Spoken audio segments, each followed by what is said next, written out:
La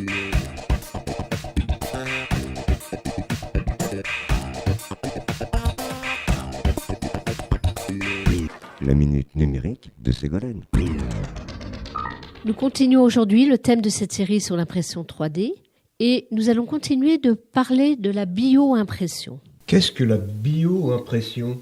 La bio-impression, c'est qu'on imprime un organe à partir d'un mélange de tissus cellulaires et de biomatériaux. Ce sont ces matériaux qui ont la capacité d'interagir avec le corps humain pour régénérer des os ou du cartilage. C'est ce qui permet d'imprimer, par exemple, des prothèses, des couronnes dentaires, des membres artificiels. De quand date la première impression de prothèse ? C'est en 1999 qu'il y a eu la première prothèse implantée sur un être humain. Des chercheurs et des ingénieurs ont créé une espèce de prothèse permettant d'accompagner l'agrandissement de la vessie d'un patient.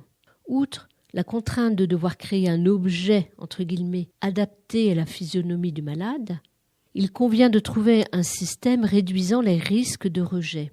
La pièce est donc enrobée des cellules du patient. Cette étape constitue une avancée majeure en ouvrant de nouvelles perspectives à la médecine. Et en décembre 2010, une équipe de chercheurs parvient à créer avec une bio-imprimante 3D un vaisseau sanguin fonctionnel.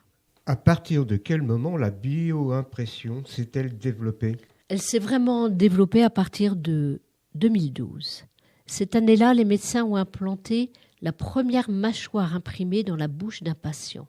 Une oreille biocompatible et un cartilage de nez ont été également imprimés. Et la recherche sur la peau avance à grands pas. D'ici une vingtaine d'années, des organes pourraient eux aussi être créés avec les imprimantes 3D. Toutes les générations d'âge sont concernées ? Oui, aux Pays-Bas, une prothèse de maxillaire parfaitement ajustée est posée sur une femme de 83 ans qui souffrait d'une infection à la mâchoire. Et en 2012, un petit bébé est pris d'une soudaine et terrible crise respiratoire il a 6 semaines. Il est sauvé in extremis, mais refait une même crise 2 semaines plus tard. Et le docteur diagnostique une maladie rare dont les effets sont une réduction importante du calibre des voies aériennes à l'expiration. Un groupe de chercheurs américains a scanné les bronches et la trachée du petit patient.